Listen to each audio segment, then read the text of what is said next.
It's time for Common Man. Common man, charms the housewives like no one can. What you shoot? Word we play. Non-stop nonsense on deck today. Tune in. It's time for Common Man. Oh, boy. Why should anybody aspire to be a common man, an average man? Do you realize what it means to be average? That means you're the best of the lousiest, and the lousiest of the best. Now, if we demand more and more for producing less and less, while the have-not nations encourage and inspire and indeed require hard work and maximum effort, if we deify the common men while they encourage and reward the uncommon ones, well, the end result of such a lopsided race as that is too obvious to require elaboration. I mean, it's like, hello? Tooley able to regroup, then it's poked away by Burke, who takes over. Pushes it up ahead to McGregor. Holy Cross coming down with a 3-on-2. McGregor from the right side, centering feed.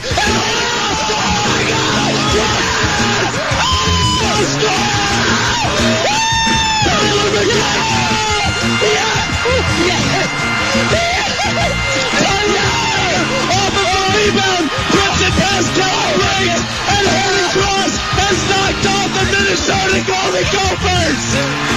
Are you kidding me? Are you kidding me?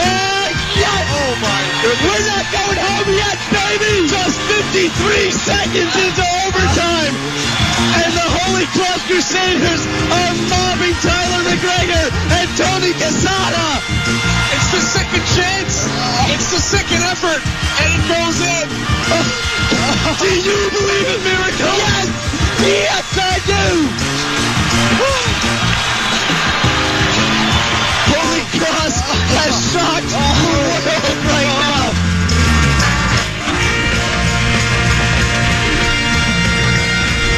Okay, calm down. When the Vikings and the Bears play, it's a street fight. If you're going to get ready for a street fight, you better start getting ready now.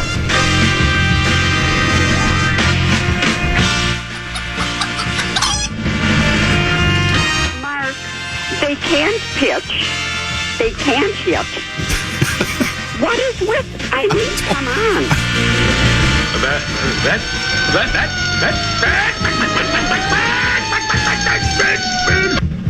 You know, sometimes when you practice, you'll set up chairs. You know, and you run through chairs just to show zones and stuff. The Viking defense looks like it's chairs. All the defensive backs covering are just atrocious today for the Minnesota Vikings. Think they ain't? I think they is. He's the clown from Brown. He's the fourth in the north. This is the common man, Dan Cole. Yes, that would be me, Ack-Ack-a-Dak, and Dak-Dak-Act, you and yours. Tomfoolery, skullduggery, and nonstop nonsense right around the corner. The Common Man program starts now. Ladies and gentlemen. Boy. Jeff Okuda. We got him. All we do is continue to outsmart and get the pick of the litter with every free agent that we want. There's actually another one, too, if you want to hit the... Ladies and gentlemen. Aaron Rodgers. Tim Jones. I thought you were going to say Aaron Rodgers. Tim Jones. What? Who will be comeback player of the year? Jeff Okuda or Tim Jones? They might be comeback player of the year. What does Timmy Jones play? He's a wide receiver. Ooh. And where did he play? Can you give me why don't you give me his not his MO, that would be method of operation. Why don't you give me his name, rank, and serial number? I'm just going to read the press release because I'd never heard of him. Okay. Oh, you know what, Tenneby? You'll hear about him once the season starts, but go ahead. Well, he is from Biloxi, Mississippi, and he went to Southern Mississippi. Okay. 6'1", 200 pounds, 26 years old. Good size. He was signed by the Jacksonville Jaguars after an undrafted free agent, or as an undrafted free agent following the 2021 NFL draft out of Southern Mississippi. Did you know that Rosen had his eye on him for a long, long time? I bet he did. A lot of other people did. A lot of people had their eye on him, and Mark Rosen was one of them. After spending his rookie season on the team's practice squad, Jones spent 3 seasons on the Jaguars' active roster, appearing in 51 games, 3 starts, recording 17 receptions for 154 yards. He primarily saw time on special teams during his tenure in Jacksonville, logging 6 tackles and a fumble recovery. In other words, it's an embarrassment of riches, is what we like to call it. In other words, he won't make the roster. Yeah. Oh, I think he's going to make it because we're going to go with. Well, you have to have 5 guys on the line, so that'd be how many you could have 5 wide receivers in the out of the field at the same time. I think he's going to get some playing time. Tend to be. I think he's going to find a way to get out of the field. I like parades. I think we started on I-94 between Minneapolis and St. Paul. The route would actually start, though, tend to be on 394, where the parade does the 394 slip-in. So we do the quick slip-in right away. We'll have cars lined up on the right, and then the parade will be coming down in that middle lane, and all of a sudden, boom, it will just slip in, go through the Lowry, and we'll be ready to go. I just love it. So, the Twins, or the Vikings, that is, making more free agent news. And again, the Aaron Rodgers watch continues. He, as far as I know, tend to be, and I was out of pocket. You know what I was doing? I was providing tutelage to Tommy Olson. Tommy Olson was here, and I was kind of trying to take him under my wing and, talking basically about doing endorsements. I think I mentioned this before. I'm going to iHeartMedia National has invited me to speak at their next national meeting regarding advertising and endorsements. They want to know how it's done, so I'm going to do that. So I was kind of sharing my knowledge and my expertise with Tommy Olson. I'm beginning. He's really starting to rub off on me, Tommy Olson. And you know what? You're going to find this. I don't know how much you've talked to him. He's actually a little smarter than he sounds. Not a lot. Not a lot smarter, but he's a little... Because when you hear him on the air... Yeah. Yeah, you do a really good Tommy Olson. He sounds like he's not the brightest bulb in the drawer, the sharpest knife on the tree, but he's actually a relatively bright guy. I was kind of impressed. And so, it was fun to spend some time talking to Tommy Olson. We'll save the Vikings chatter for Peek at the Purple, which is coming up after the other side of the break. We talked. I saw where we're going to get to the Wolves. Trust me, it's. You could almost fill 3 hours of Wolves talk today, which has been done. I don't think we're going to spend 3 hours on it, but we certainly will talk about the Timberwolves and what has to be just considered just an awful loss, an embarrassing loss, especially when you have the opportunity to gain ground on the team you're pursuing for the 6th spot, who also had an awful loss. They lost to a shorthanded Denver Nuggets. Did you see how shorthanded Indiana was? They actually finished the game with 3 people out of the stands. That's how bad it was. They had 5 starters out because one of their starters, who went from shooting guard to point guard, was tossed from the game for a couple of technical fouls. And they still lost that game. And the quotes are the ones, again, they're so juicy and so delicious, where you just roll your eyes, shrug your shoulders, and shake your head. But what I saw is Golden State lost last night, and that was their second loss since Jimmy Buckets has come on board. They're now 12-2 under Jimmy Buckets. And they lost to a Denver team that was without... That's what I'm saying. That was their loss. Was embarrassing as well. They were missing 3 players, including the Joker wasn't there. And Murray. So they talked to Steve Kerr after the game, and I saw the sound bites from Kerr, and apparently Steph's tuckered. That was what at least with the Wolves, they basically say we just didn't try very hard. They don't run from it, which it still isn't a good thing, but at least they just come right out and say, we'll take a look at those quotes sometime before the 12 o'clock hour is over, because they are astonishing when you look at them, but we're used to them now when it comes to the Minnesota Timberwolves. But Steph's tired. He's tuckered. And it's like, because they basically said his back is sore because he's been carrying the team for all this time. And it's like, we've discussed this so many times. I guess Steph is a little older than a lot of the young guys. I mean, it's hard for me to believe, guys in their early to mid-20s can get tired, right, from playing 3 or 4 days a week. And we've talked about all the advantages that they have with chartered flights and hot tubs, cold tubs, lukewarm, the whole thing, right? 5-star hotels. The best nutrition that a chef can prepare for them. So it's hard for me to believe that they can actually be tired. Maybe when you get to be Steph's age, he's got to be, 35 or 6? I would think. Yeah, I was going to say older than 35. Yeah, he's probably 36, maybe even 37. So maybe, when it's a grinding season, you're playing hard, and they do depend on him a lot. He's 37. 37. Just turned 37. And they do depend on him a lot, but they got to find a way to try to get him some rest. And we sort of have the same thing going on here, Teneby. I think you've been tired lately. It just seems like it to me. Again, your performance hasn't been awful. Just lately? Well, you seem like, it's been a long time. It seems like you're tired. Yeah. And so I think you should we're going to give you some time off. I think. Really? I think starting tomorrow, why don't you just take like a week? Why don't you take the rest of this week off and all of next week? Really? Would you like to do that? I'm a big fan of load management. Well, yeah, so that's what I'm saying. I think I'm starting to believe in that load management stuff. So, and you're getting up there. Thank you. You're getting up there. I mean, you're 41. I'm 45. 40? Are you 45? Yes.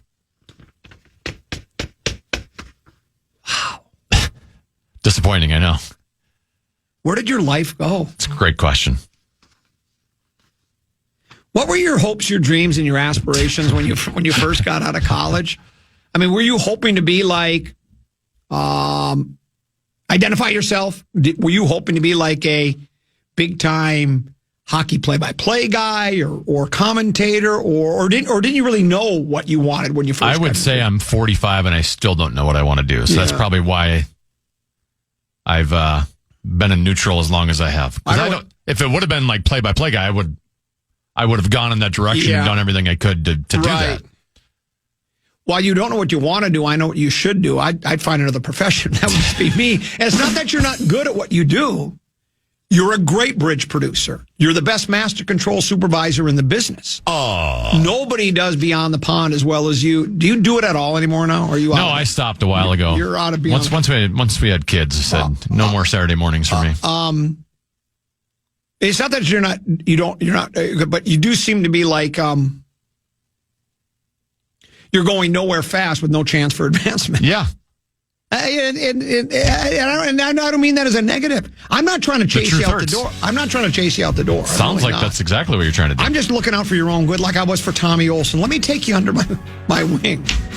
Gotta tell you where you've been, where you go. Let's do peek at the purple on the other side of the break. I'm starting to, I guess I don't even need Barney the Purple Dinosaur and Mark Rosen and Ben Lieber and all the rest to get me excited about the purple.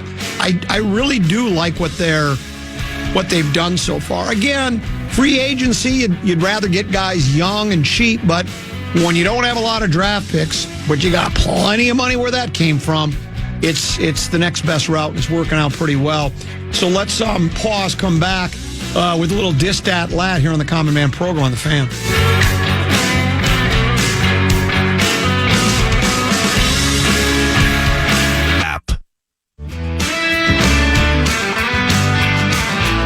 It's the final NCHC Frozen Face-Off at XL Energy Center on March 21st and 22nd. You could be there for it.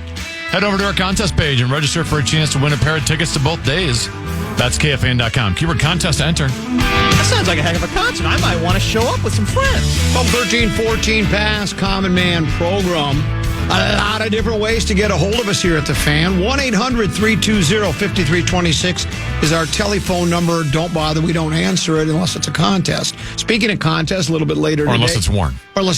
Yeah. A little bit later today, we'll be giving away another pair of tickets to the MAGA Comedy Tour. What is the MAGA Comedy Tour? A lot of people are calling it Make America Giggle Again. It will be Meat Sauce, Common Man, and Larry Mondello Guy will be at oh, boy. Bogart's Entertainment Center in Apple Valley. That'll be this Friday. Tickets available at Bogart's Entertainment Center. Let's just say this. Been talking to Chris at Bogart's.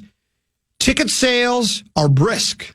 They are no longer moribund or tepid. So get your tickets now. We'll give away a pair a little bit later today. Hopefully Meat Sauce will not be booed off the stage again. But guess what? If he is, you can be part of the audience that's booing. Thinking you can boo Meat Sauce off stage. You got that going for you, which is nice. There's always emails, booth@kfan.com. Talkback, again, I've not been using it much. I'm going to encourage some people. Let's do this. Let's get some Aaron Rodgers talkbacks from Viking fans. Let me know what you think about the possibility of Aaron Rodgers coming to Minnesota Vikings, pro or con. Do you like it or do you not? Then sometime between 1:30 and 2, we'll roll a few of them. Keep them clean. I can see Rodgers. He generates a lot of angst, a lot of ire, a lot of anger. And so, but we can always do that for the talkback. And the talkback's easy to do. All you have to do is have the iHeartRadio app. We're number 4 in the company on presets, or is it number 3? I think we're number 3 on presets. We should be higher than that. Yeah, we should be, but it's pretty good we're the worst all sports radio station in the country. So says a former employee who was funny from here. I mean, yet despite the fact we're the worst all sports radio station in the country, we are number 3 on presets in the company. So we do appreciate that, by the way. Talkback iHeartRadio app. Download the app, search stations, find the fan, microphone icon, corner of the screen, tap it 30 seconds or less to deliver us an audio message. And then there's the ever popular Bradshaw and Bryant Holla Hotline, also known as the KFAN text line, 64686. Sounds like the first of 5 holes of Tennessee's next round, 64686. By the way, that 4 is a par 3. So Tennessee goes double, bogey, double, quadruple, bogey though. There was a par 5 on that. Oh, nice. So you're starting to trend in the right direction. This text came into the text line that says, "Oh boy, even more Vikings talk." And I texted back. I said, "We know our business. Leave the radio to the professionals. Vikings always wins in this town. Always. You could talk Vikings 24 hours a day and ask for calls. The phone lines would be full. It's like fantasy football. So we know our business, and it's interesting. It's not as though the Vikings aren't doing anything. They're starting to do the things that they've never done. And they are as active in free agency, I think, as I've ever seen. Would you agree with Tennessee? And I'm trying to remember, but yeah, I mean, they had the most money to spend. They've spent the most money out of any teams in the league, and they haven't been shy about spending it, which is the beauty of it. And they Tennessee mentioned Tim Jones, a wide receiver of ill repute. I'm not sure we know much about him other than he's been in the league and he's been signed to a contract. And again, Tennessee could be right. He might not even make the team, but he has been signed as depth at the wide receiver position. And my guess is he'll get every chance to make the team as far as, in practice and preseason games. But they also agreed to terms with former number 3 overall draft pick, won't ya, Jeff Okudah. We're coming. He's 26, spent last season with the Texans, only played in, I think it was something like 6 games, and I think it was something like a hip injury. And he has had an injury-riddled career. He was selected by the Kitties with the 3rd pick overall. Deuce and I, delighted, excited. We had #faith with the organization and thought the guy must be great. My guess is as a 3rd-round pick. I made the comparison yesterday to, by the way, pick 3rd overall pick. Third overall pick. By the way, Peek at the Purple brought to you by Affordable Electric. Remember, they're looking for journeyman electrician. They competitive pay. They also offer a company truck, chance to earn bonuses and commissions, and so much more. They've also got a 3%, a simple plan, 3% match by Affordable Electric. If you're looking for work, if you'd like to work for Affordable Electric, affordable-electric.com. That's affordable-electric.com. And remember, Affordable Electric is shockingly affordable. I compared Okudah with Sammy Darnold. Different positions, different years. I get all that. But Sammy Darnold was the 3rd pick overall back in whatever year it was, 2017, 2018, whatever. He plays for his original club, which was that the Jets he started with? Went nowhere. Then he went to, I think it was Carolina or Jacksonville or somewhere, went nowhere. Goes to San Francisco, spends a year watching a real organization, a team that has its offensive chops down. He saw Brock Purdy lead a team to a big game. He watched, what's the coach's name again? Shanahan. Watched another guy that's like O'Connell, considered an offensive genius, and he watched a lot of skilled players, good offensive line. He saw what it's like for what a winning organization needs to do. He comes here and he blossoms under the quarterback whisper, quarterback dubs and the Minnesota Vikings. Maybe the same could be said for Jeff Okudah. Now, a lot of it was injury problems, but again, a lot of ifs. If he can stay healthy, if he is as good as you would have thought he would have been coming out of The Ohio State University as a third pick overall, probably considered a depth guy, but what if he stays healthy? What if he starts showing, what if he's the Sam Darnold of 2025 and all of a sudden he's brilliant? I mean, this could be, I know people are wondering, you remember the movie Invasion of the Body Snatchers? You ever heard of it, Tenneby? It was a movie back in the 1950s. It was really cool. It was a great sci-fi movie for that time. I think they may have even done a reboot on it. But what happened is like space aliens would put pea pods under people's bed. And then out of that pea pod, like let's say they put it under your bed, Tenneby, an identical, I would call it a person that was identical to you. But the thing is, clone. Clone. But it was brainwashed, and it would talk like this, almost like I think the Vikings are going to be a really good football team. I haven't been able to find a loss on the schedule. I don't say this very often, but I think this team has Super Bowl aspirations and possibilities. I will also say it will be the Vikings and the Falcons in the NFC Championship game, and you're on your own after that.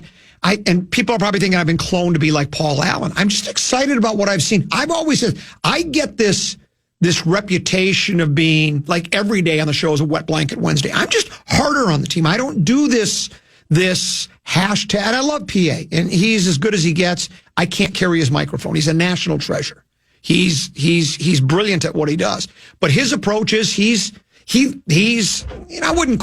really don't call him a homer, more of a cheerleader, and a lot of that's happening more and more across the country. I think where you get people that are, if you can't beat them, join them. And I don't mind being excited about the hometown teams and extolling their virtues, especially if they're good, but you got to show it to me. And after what they've done the past couple of years, and with the signings they made, not losing many free agents, we lost Byron. No, who did we lose? We didn't lose Byron Murphy. No, but which guy did we lose? The defensive back. We lost somebody.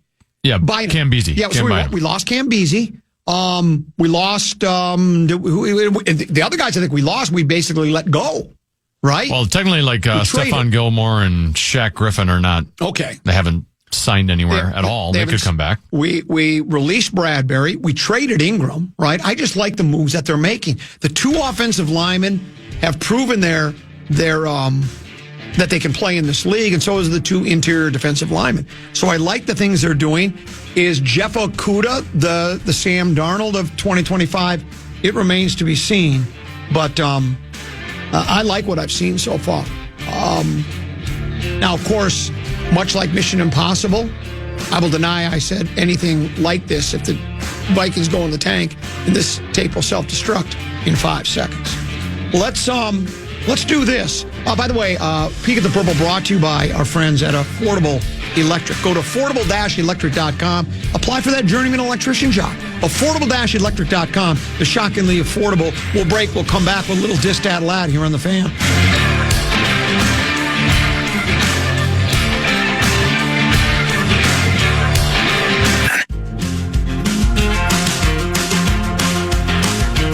Wolves fans, you know we don't just talk ball, we live it. And now, we're throwing you a full court lob with $15 tickets to select March games. Don't just hear us break it down, be there. Feel the energy, lose your voice, and howl with us. Use the code KFAN ! At timberwolves.com/March to get your $15 tickets. That sounds like a heck of a concert. I might want to show up with some friends. Couple 13-14 past Common Man program. We'll give away tickets to the MAGA Comedy Tour, Make America Giggle Again. That's at Bogart's this upcoming Friday. Sauce Common, Larry Mondello, got to be listening for that. Mark Rosen, the legendary one, will enter Studio A here at 1600 Utica Avenue South to spend an hour with us, talking a little Lat. And then don't forget, we'd like to hear what you have to say about Aaron Rodgers and the possibility of him returning, or not returning, but being signed by the soon-to-be big game world champion Minnesota Vikings. Those rumors are still out there. Apparently, the last we'd heard from people that sources we trust, Kevin Seifert, Diana. Is it Diane or Diana? Diana Rossini. Is it Diana or Diana? Diana. Diana Rossini have said that it has been discussed within the walls of TCO Performance Center, a.k.a. The New Winter Park, you say that, was it Adam Schefter was just on with Rodgers' buddy that he goes on TV with, McAfee, right? Yes. And you said that he had a little something to say about Aaron Rodgers and maybe where his destination might lead us, or might lead him. Adam Schefter, very plugged in. Do we have that soundbite? Yes. Let's hear what Adam Schefter had to say earlier today. Aaron Rodgers, all of a sudden, to Minnesota has kind of picked up traction, picked up some steam. Is that something or nothing, in your opinion? Let's start out here, Ty. With Aaron Rodgers, we don't fully know. We can only surmise. But we're talking to a lot of people on a lot of different teams, and here's where we believe, don't know, but here's where we believe the situation currently is at. If Aaron Rodgers had his way, I believe that he would like to sign with the Minnesota Vikings. Do I think that that's happening? Not today, not next week. Do I think it's out of the question? Not entirely. Do I think it's likely? No. But, again, it's just lingering out there. Clearly, he has not made a decision about what he's going to do, where he's going to play, if he's going to play. I think he knows that Minnesota would be an ideal situation. He could go try to beat the Green Bay Packers, which I'm sure he'd like to do. He could go try to continue to own the Chicago Bears as he has in the past. He could go follow the same path that Brett Favre once did, going from Green Bay and finishing up in Minnesota. But I just don't know that it's practical for the Vikings. I think there's a part of it that's appealing because Aaron Rodgers still played, no matter what you say, at a fairly high level last year and probably could step into that team and that offense with those weapons and continue to play at a high level. But let's remember, this is a team that invested the 10th overall pick last year in J.J. McCarthy. The team is behind J.J. McCarthy. It believes in J.J. McCarthy. If they bring in Aaron Rodgers, who knows what type of impact and influence that will have on the quarterback who is their future. Now, could Minnesota come around at some point in time and say, you know what? JJ's slow to come back from his torn meniscus last year that sidelined him all year. JJ's not making the progress. JJ is not as far along as we thought. Could they then revisit Aaron Rodgers and say, you know what? This guy's going to give us a chance that we don't have right now? Yeah, I guess that could happen. Is it happening today or anytime soon? It doesn't sound that way. Sounds sort of like what we've been saying all along, Tennessee. I think he summed it up exactly what we were talking about, other than the part about waiting some time. Because I would have thought Rodgers, and maybe with Rodgers, he doesn't mind waiting. He doesn't mind waiting weeks, days, months, waiting until training camp. Heck, the guy don't want to go to training camp anyways. Maybe he waits for a team to make a decision, a team that says, this ain't working out. We need someone else. Though at that point, the other thing we've talked about is I do believe if he was going to play, he wants to play somewhere where he has a chance to win. He's not going to go somewhere where it's a terrible team in a terrible city with terrible fans in a terrible stadium, right? That doesn't do him any good. If he was 21, maybe 31 even, he's 41. He doesn't want to do that. He doesn't have much time left. I agree with what Schefter said. We've talked about this too. If he can still play at a fairly high level, you know, it's the old, I used this example the other day. Remember when they said the greatest place for a rookie quarterback to land would be Minnesota? This was coming out of last year's draft. And I said, same could be said for Sam Darnold then. And look what happened. Sam Darnold was brilliant. Well, Rodgers is, let's face it, he's leaps and bounds past Sam Darnold. So if he came in here, could he revive his career? Could he rejuvenate himself? I think it's possible. I understand why there is fear and loathing about it amongst Viking fans. We've because he played for the hated Packers for all those years, he's smarmy, he's egotistical, he's cocky, he's daggered us many times. I think Viking fans despise him, but I think they sort of felt that way about Favre as well, and we saw what happened. He got us to an NFC championship game. That's why I don't. The other thing that I think is being overplayed is, what's J.J. McCarthy going to say? He's got nothing to say about it, man. He's under contract for 5 years, right? 4 in the fifth year, right? Is that what he's under contract for? He's under a longer contract. The fifth year option, yeah. Yeah. Sorry, he's got nothing to say about it. And my guess is he'd go along with everything. He's 22 years old or whatever. Not even that. Yeah, not even that. He'll go along with what the Vikings say. I mean, you don't think they'll sit down with him? They'll go to him and say, kid, it's going to be your team. You got plenty of time. You're going to get a chance to learn under one of the, at least this generation, one of the best quarterbacks we've seen in the past 25 years, right? Where would you rank him? He's top 5 for sure, yes. Right? So it's like, why wouldn't a kid embrace that? Now, I understand he wants to play too, but if you're just told that's the way it's going to be, he's not holding any cards. There's nothing he can really do about it. I just don't think it would be that big of a negative, other than if I know the fan base doesn't like it. The thing is, with the ego and such like that, because, the coach he's firmly in charge of that franchise, right? I mean, it's the culture he set. He's coach of the year. Everybody believes in him. He's the quarterback whisperer, and he's offensive. He's a hell of a head coach, right? When Rodgers comes in, you're sharing a lot of that spotlight, man. And Rodgers is going to have a lot to say about it, you would think, unless Rodgers also decides, I don't mind taking a little bit of a step back just because I know my career it's the twilight, man. It's over. And so I'm going to do whatever I can to settle in and play for a club. And I think his ego might get in the way of thinking that he's in the twilight of his career. I think he still thinks he's got something to prove. That could be. Here's one that says, Aaron Rodgers would be a blight on our team and in the locker room. How do we know that? If maybe players just say this publicly because it doesn't do them any good to rip Rodgers. I've never heard anything negative from players about Aaron Rodgers. And again, you don't want to say negative things, but I think a lot of players think Rodgers has seen it all, been there, done that. I don't know if he would ruin the locker rooms. It could be. Yeah, it is a chance you're taking.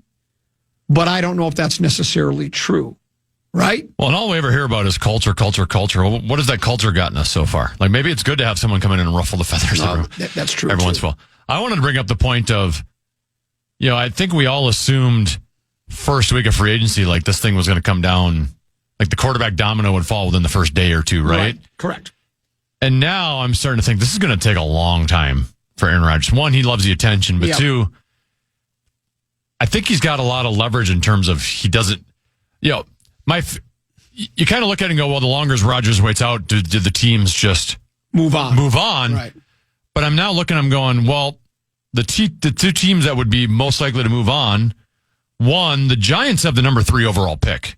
And maybe that's Rodgers' hesitation with going there is, this isn't a great quarterback draft, but there is thought to be Cam Ward and Shedeur Sanders, Coach Prime's kid, that could both go in the top 5. Like the Giants might have their quarterback already just in the draft.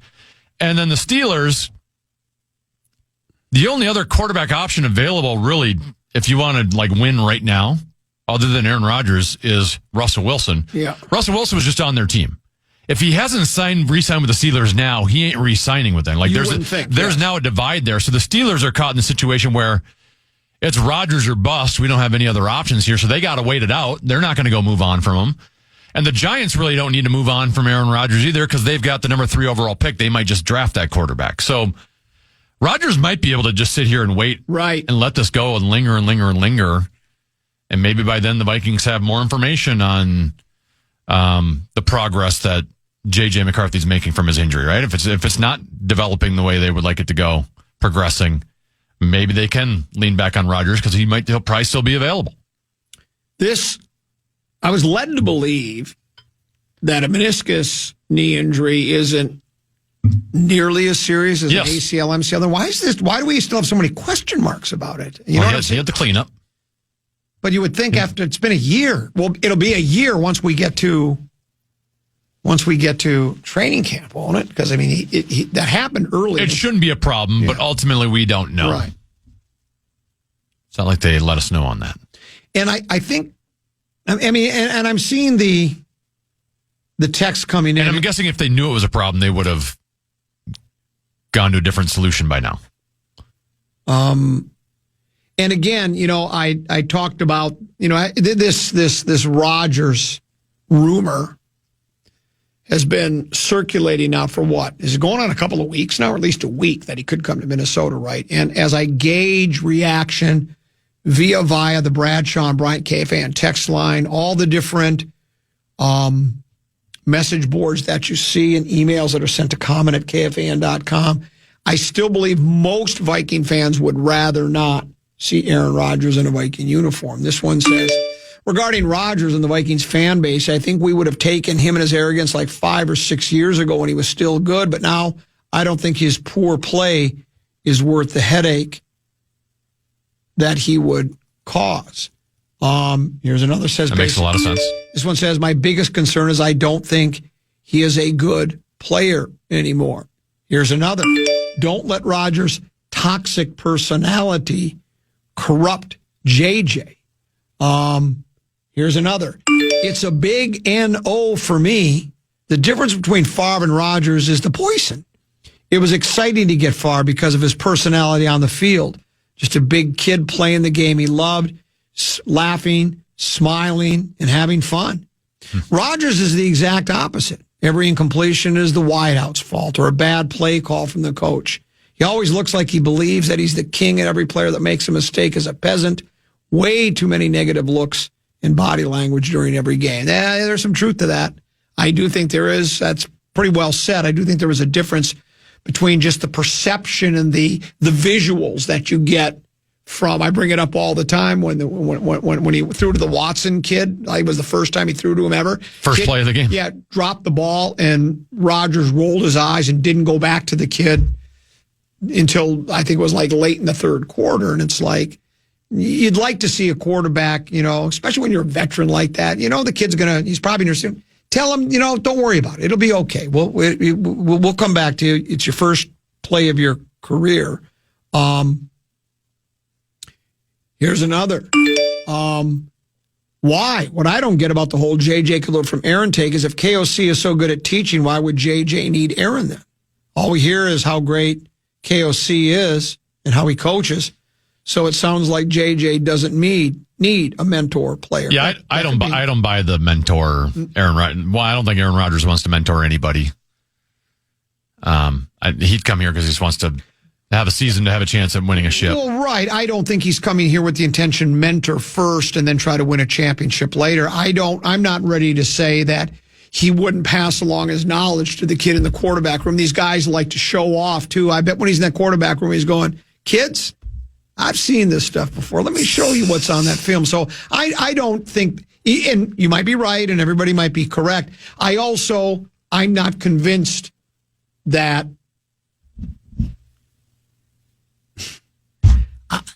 I don't know if KOC is a quarterback whisperer. I don't even think there is such a thing. I just don't believe it. I think he is good at coaching up quarterbacks. He knows the position. People in this town, and that includes fans and media, seem to think he's like Midas. You know the old legend of Midas, whatever he touched turns to gold, that he can have it. Matter of fact, I started to believe it. I thought that's why Danny Dimes came here. And maybe Danny Dimes did come here because he wanted to learn. But when you're offered $14 million and a chance to start, guess what? Learning from the quarterback whisperer isn't that big of a deal anymore. So I don't know. It kind of reminds me that, and obviously we've done the big man camp before, that like Kevin McHale had this reputation around here with working with big men, and he got like this narrative surrounding him about how great he is at that. And I'm like, you were like, well, he really hasn't developed any big men to get that reputation. Do we still have the commercial? Oh, I'm sure we can find it. This is so good. This is old school. This is so long ago. McHale was in charge of the club. This is back late 90s we did this bit. Because everybody would say, McHale's really great at developing big men. And then we started to think about all the big men that played for the Wolves. And we said, we haven't had a lot of success with big men. And so then we had the legendary and very talented Dave Allen put together a bit for us about Kevin McHale's big man camp. Kids, freaks, basketball wannabes, have you ever wanted to learn to play the big man position in the NBA? Well, now you can by attending Kevin McHale's Big Man Camp. From Boston Celtics world champion power forward to premier NBA vice president, you'll learn under the brilliant tutelage of one of the NBA's best. That's right, you'll learn all the moves. the basket, the turn and shoot. You'll post up, learn all the moves inside the paint. You'll spend hours and hours in the trenches, but it will pay off. Just listen to the long list of McHale players turned NBA superstars. Lauren Wood, Paul Grant, Cherokee Pop, Luke Long, Felton Spence, Stacey King, Irvin John, Rick Rickard, Rasho Nesta, Stanley Robert, Reggie Slett, Oliver Mitt, Stacey King, Tom Hammer, Gary Trick, Dean Garrett, Nicholas Skeeter, Christian Leighton, Trevor Wint, John Tack, Eddie Griff, Joe Smith, Mark Jack, Andrew Latt, Bill Kirk, Big Brown Bat, Michael Olowake. You'll spend a long weekend in the beautiful city of Hibbing, Minnesota, running, shooting, and posting up at the newly renovated Hibbing High School gym. Okay, sure, Kevin might be in a deer stand somewhere nearby, but one of his assistants will be with you at all times. Kevin McHale's Big Man Camp is a winner. Just listen to what Danny Ainge says. Brilliant! Michael Jordan says. Brilliant! And Frankenstein even says. Kevin McHale's Big Man Camp. Send your check now for $19.95. That's $1,995 to Kevin McHale's Big Man Camp. Now you can be an NBA Big Man superstar, too. All money received will go towards paying off the Joe Smith deal and getting the Wolves much better players so we can compete with teams like Detroit and San Antonio. Genius. It is. Genius. By the way, one of the big men on there just died in the last week, Oliver Miller. Yeah, I saw that. That was, may he rest in peace.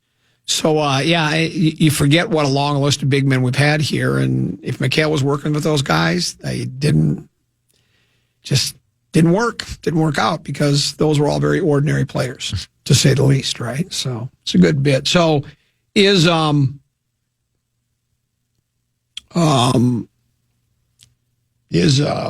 he a quarterback whisperer? I don't know. I mean, you could say, I guess, yeah. I mean, maybe he is. We'll see what happens. I mean, the McCarthy kid, that's the other thing. I think people just assume because we have Q-Dubs and because McCarthy had a really, really good high school and collegiate career, that it's just, we almost feel like it's time to move on to McCarthy. He's going to be brilliant. He's going to be the next Jaden Daniels. He's going to in his rookie year. He's going to be spectacular, and he could very well be. I don't know. I've not seen enough of him.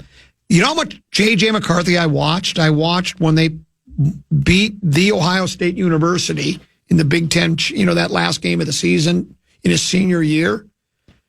And I don't think I may have saw some of the national championship game, but I don't remember. So he might be a splendid quarterback. He might be a generational type quarterback, but is there really a rush either, right?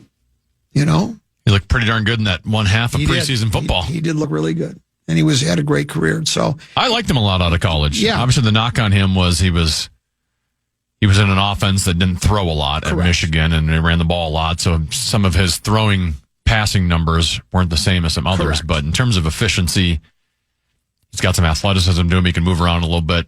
I thought his tape looked really good in college. Yeah. And, But even with all that, right, like Caleb Williams, now this would technically be year 2 for him, but it's first year playing if he does play. Caleb Williams. That's correct. Had somewhat of a rough season. I know Jaden Daniels had an all otherworldly season. Drake May had some moments, but. Mm-hmm. And some of it does depend upon what you have around you. And that's why I think Brock Purdy was so successful, right? Mr. Irrelevant. That's why I still when I think of the best quarterbacks in the league, for me, Purdy's name never enters my mind. I think he's talented, obviously, but he was in a situation where he had a coach / offensive coordinator that's considered a great offensive mind. He had Trent Williams as his left, bookend tackles, McCaffrey in the backfield, Debo, who's their tight end, Kittle? Yes. And did they have another wideout that was pretty talented too? Ayuk. So, then they had a great defense that would limit the amount of time the other offense is on the field. So, and Purdy took advantage of that. And that's why certainly if McCarthy, if he can continue to progress from what he played in college with a really good, what looks like, especially if these two offensive linemen we've secured, Fries and who's the other kid again? Ryan, the center. Hopefully his butt's not sweaty like Bradbury. And you added a running back now that we think is pretty good. You got a little 1-2 punch back there. Things could be very good. We'll pause. We'll come back when we do. 5-3-4. What you got, Tina? Coach Prime has an innovative idea.